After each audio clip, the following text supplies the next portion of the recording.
જય જોહાર, જય આદિવાસી. પાછળ વાળા જરા જોરથી ઠંડી લાગી ગયું લાગે છે. જય જોહાર, જય જોહાર, જય આદિવાસી, જય આદિવાસી. ધન્યવાદ. મહુવા આદિવાસી પંચ દ્વારા આયોજિત સાંસ્કૃતિક કાર્યક્રમમાં આજે અહીંયા ઉપસ્થિત આપણા વિસ્તારના ધારાસભ્ય, આપણા વડીલ એવા મોહનભાઈ, મારા સાથી મિત્ર અને વાંસદાના ધારાસભ્ય હર હંમેશ સમાજ માટે લડનારા ઝુંઝારુ નેતા એવા આનંદભાઈ, અહીં ઉપસ્થિત સમાજના તમામ કર્મચારીગણ, તમામ પદાધિકારીગણ અને દૂર દૂરથી આજના કાર્યક્રમને નિહાળવા માટે અહીંયા ઉપસ્થિત થયેલા તમામ વડીલો, મુખીઓ, સરપંચો, તમામ યુવાનો, માતા બહેનો, મીડિયાના મિત્રો, પોલીસ અધિકારીઓ અને જેટલા પણ લોકો અહીંયા પધારેલા છે બધા માટે એકવાર જોરદાર તાળીઓ થઈ જાય. સાથીઓ, ઇતિહાસકારો એવું કહે છે કે આજથી લગભગ 50 થી 60 લાખ વર્ષ પહેલા ધરતી પર જીવસૃષ્ટિની શરૂઆત થઈ હશે. ઇતિહાસકારો એવું માને છે કે વ્યક્તિ માનવની શારીરિક અને માનસિક રીતનો વિકાસ લગભગ આજેથી 40 થી 50 વર્ષ પહેલા પૃથ્વી પર થયો હશે.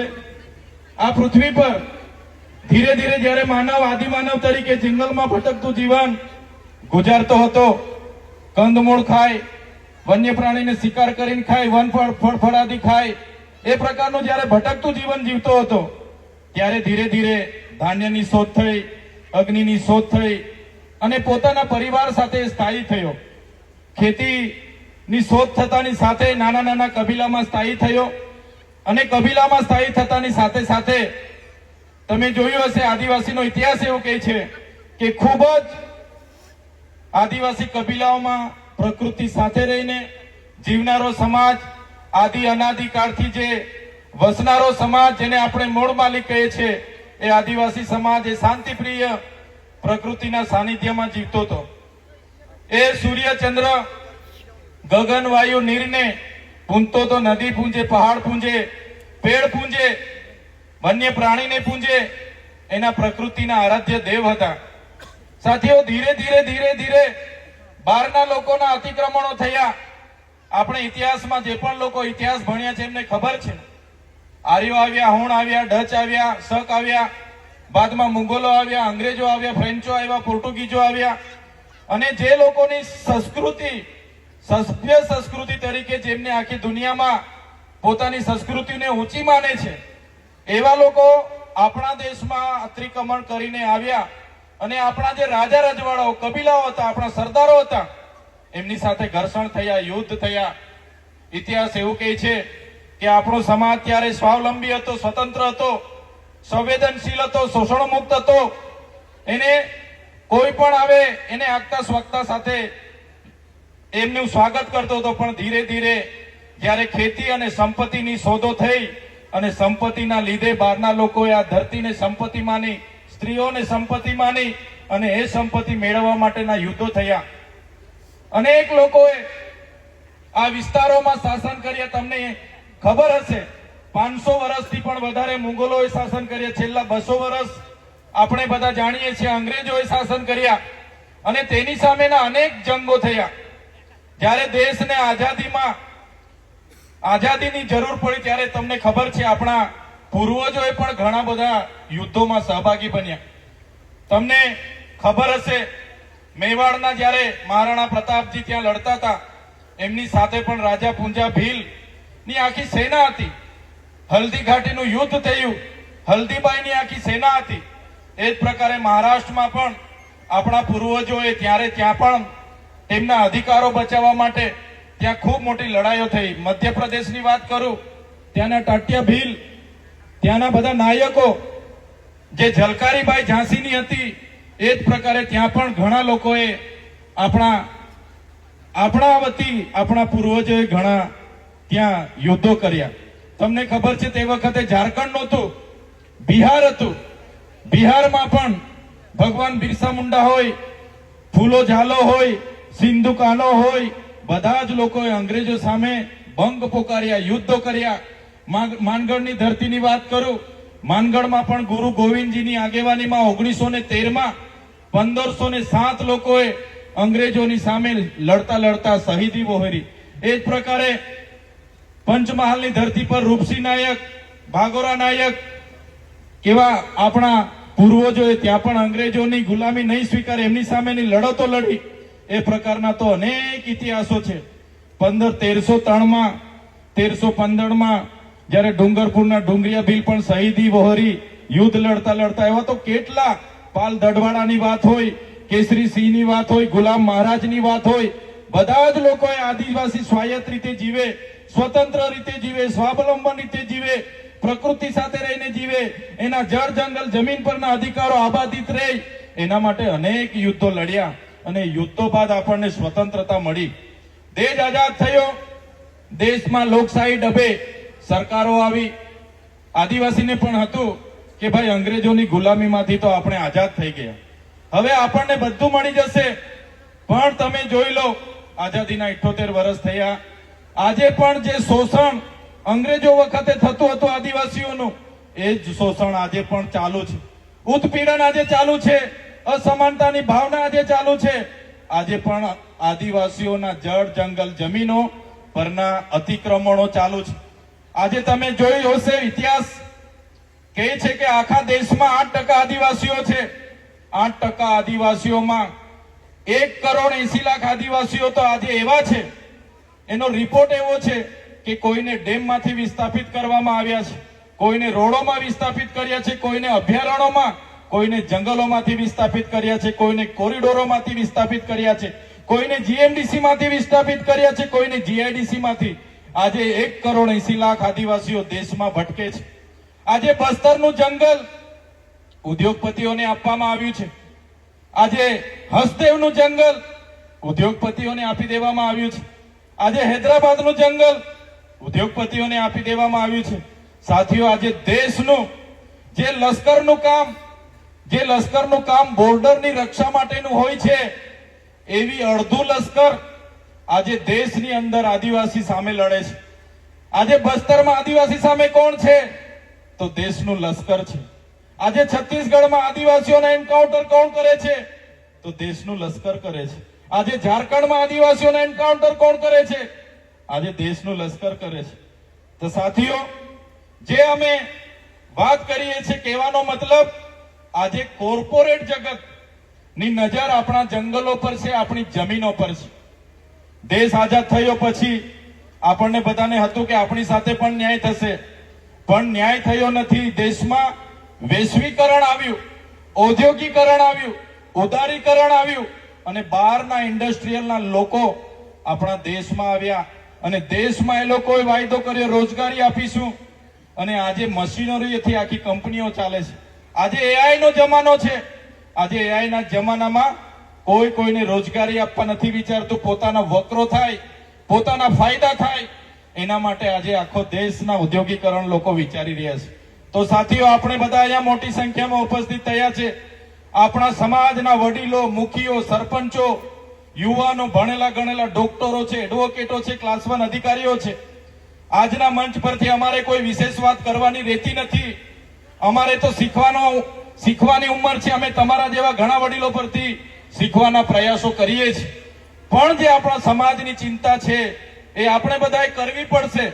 આ મંચ સાંસ્કૃતિક મંચ છે, સાંસ્કૃતિક કાર્યક્રમો આપણે નિહાળવાના છે. પણ સાથીઓ, આજે પણ આદિવાસીને સંવિધાનિક જે અધિકારો મળ્યા છે, આર્ટિકલ 244 અંતર્ગત આપણો વિસ્તાર અનુસૂચિ 5 માં આવે છે. આઝાદીના 78 વર્ષ પછી પણ આજે અનુસૂચિ 5 લાગુ નથી. આપણે કહીએ છીએ પેશા એક્ટ 1996 અહીંયા લાગુ છે. આજે કોઈ પણ જમીનનું સંપાદન કરવા માટે સત્તામાં બેઠેલા અધિકારીઓ પોલીસનો ઉપયોગ કરીને હાઈ ટેન્શન લાઈન જતી હોય, રોડ જતો હોય, ડેમ બનાવવાના હોય, કોઈની પરવાનગી લેવામાં નથી આવતી, બારોબાર એની સંપાદન થાય છે.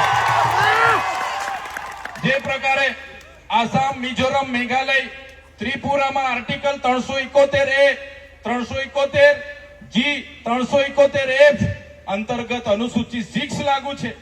ત્યાંના લોકો અનુસૂચિ વિસ્તારમાં કોઈની પણ ગ્રામ સભાની પરવાનગી વગર કોઈને પણ પ્રવેશવા નથી દેતા. ત્યાંના લોકો અનુસૂચિ 6 માં આવે છે. ત્યાંની કોઈ પણ ગામની ગામ સભાને એટલા પાવર છે કે આજે પણ લોકો કહે છે ને અનુસૂચિ 5 ના પેસા એક્ટમાં નો લોકસભા ના વિધાનસભા સબસે ઊંચી ગ્રામ સભા, પણ આજે પણ આપણી ગ્રામ સભાને પેસા એક્ટમાં જોગવાઈ છે, પણ આજે ગ્રામ સભાના એજન્ડા ગામનો સરપંચ બનાવી નથી શકતો, ગામ સભાના એજન્ડા ગામનો મુખી બનાવી નથી શકતો. પોતાના ગામમાં શેની જરૂર છે, પોતાના ગામમાં પાણીની જરૂર છે, રોડની જરૂર છે, શિક્ષણની જરૂર છે, આરોગ્યની જરૂર છે, એ એજન્ડા આપણા ગામમાં કોઈ નક્કી નથી કરતું. આજે ગામ સભાના એજન્ડા ગાંધીનગરના 80 ચેમ્બરોમાંથી આવે છે.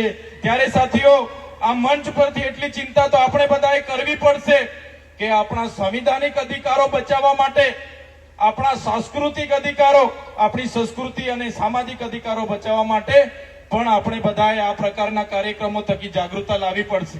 સાથીઓ, તમને આ મંચ પરથી એક નાની વાત કરીને મારી વાણીને હું વિરામ આપીશ.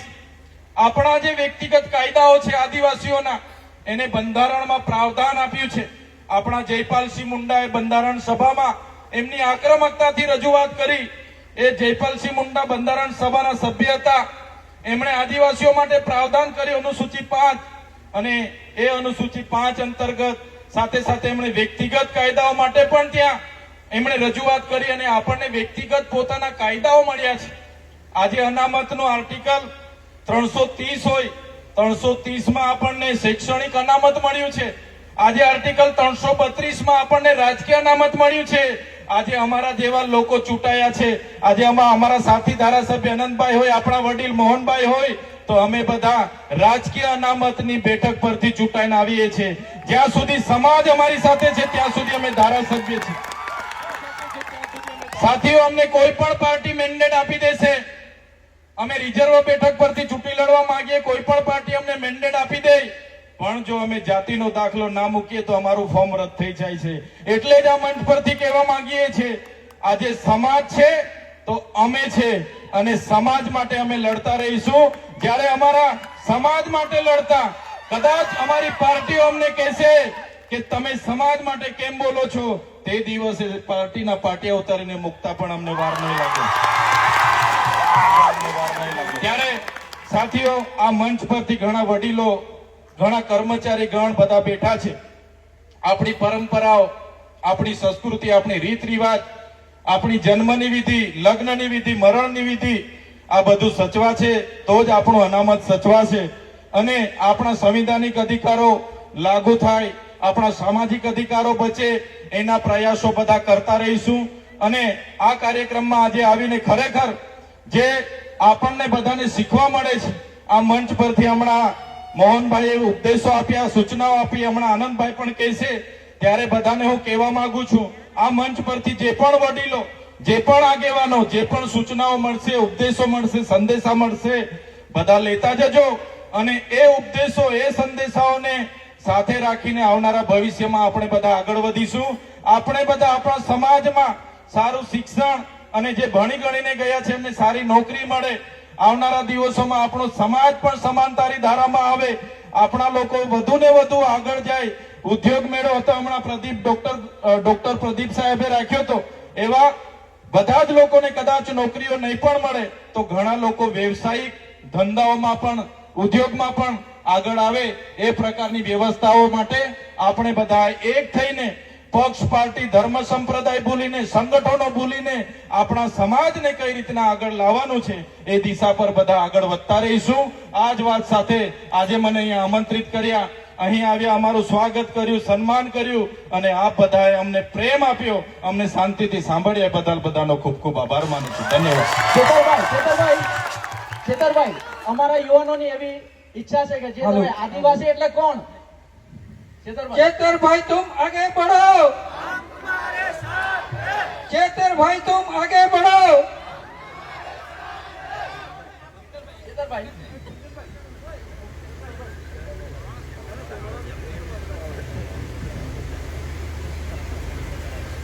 આપણા ડેડિયાપાડાના ધારાસભ્ય તરફથી આદિવાસી પંચને 51,000 રૂપિયાનું દાન પડે છે.